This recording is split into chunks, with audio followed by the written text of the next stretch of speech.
জাতীয় চিত্রশালা মিলনায়তনের অনুষ্ঠানে অংশগ্রহণ করেন অন্তর্বর্তী সরকারের আইন উপদেষ্টা আসিফ নজরুল। সেখানে কথা বলার সময় তিনি আইন শৃঙ্খলা বাহিনীর বর্তমান পরিস্থিতি নিয়ে ব্যাপক কথা বলেন, যেখানে তিনি আইন শৃঙ্খলা বাহিনীর বেশিরভাগ সদস্যরা এখনও ছাত্রলীগের সমর্থক বলে দাবি করেন।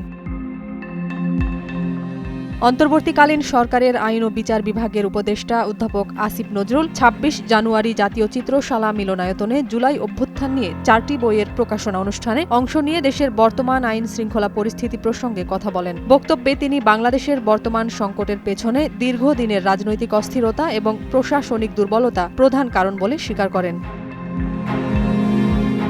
তিনি বাংলাদেশের মানুষের অন্যায় অবিচারের বিরুদ্ধে রুখে দাঁড়ানোর ক্ষমতা এবং সাহস আছে বলে স্বীকার করে বলেন, তারা অনেক সময় আশা ছেড়ে দিলেও সুযোগ আসলে সবাই মাঠে নেমে যায়। তবে এত বড় আত্মত্যাগের পরও তাদের স্বপ্ন পূরণে ব্যর্থতার কারণগুলো অস্বীকার করা যাবে না।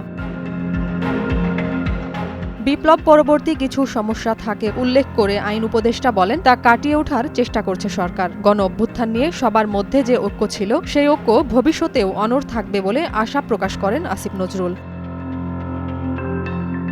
অধ্যাপক নজরুল স্বরাষ্ট্র মন্ত্রণালয় এবং পুলিশের কার্যক্রমের অদক্ষতা নিয়ে উদ্বেগ প্রকাশ করেন। তিনি বর্তমান পুলিশের পরিস্থিতি সম্পর্কে উদ্বেগ প্রকাশ করে বলেন, ৮০% সদস্য আওয়ামী লীগের আমলে নিয়োগ দেওয়া হয়। তারা ছাত্রলীগের বড় সমর্থক, তারা নিরপেক্ষ থেকে কাজ করবে না। তাছাড়া যারা কাজ করতে পারছে তাদের মধ্যেও ভয় কাজ করছে এই ভেবে যে আগামী সরকারে তাদের অবস্থা কী হবে। তিনি আরও বলেন, নতুন লোক নিয়োগ করা সময় সাপেক্ষ এবং জটিল একটি প্রক্রিয়া। তাছাড়া সরকারের পরিকল্পনাহীনতা এবং পূর্ব প্রস্তুতির অভাব পরিস্থিতিকে আরও জটিল করে তুলেছে। এর আগে তিনি নিজের ভেরিফাইড ফেসবুকে এক পোস্টে বিএনপির সঙ্গে গণ অভ্যুত্থানের ছাত্র নেতাদের কোনো দূরত্ব বা ভুল বোঝাবুঝি কাম্য নয় বলে মন্তব্য করেন।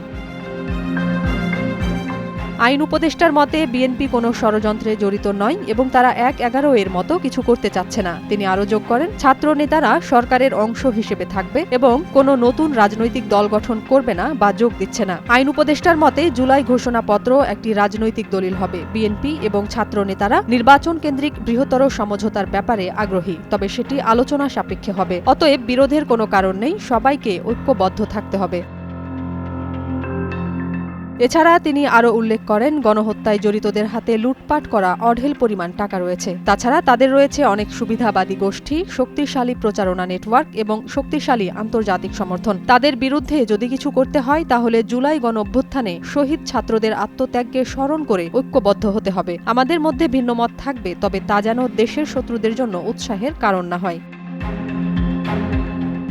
নাজিয়াত রুনা, নয়া দিগন্ত।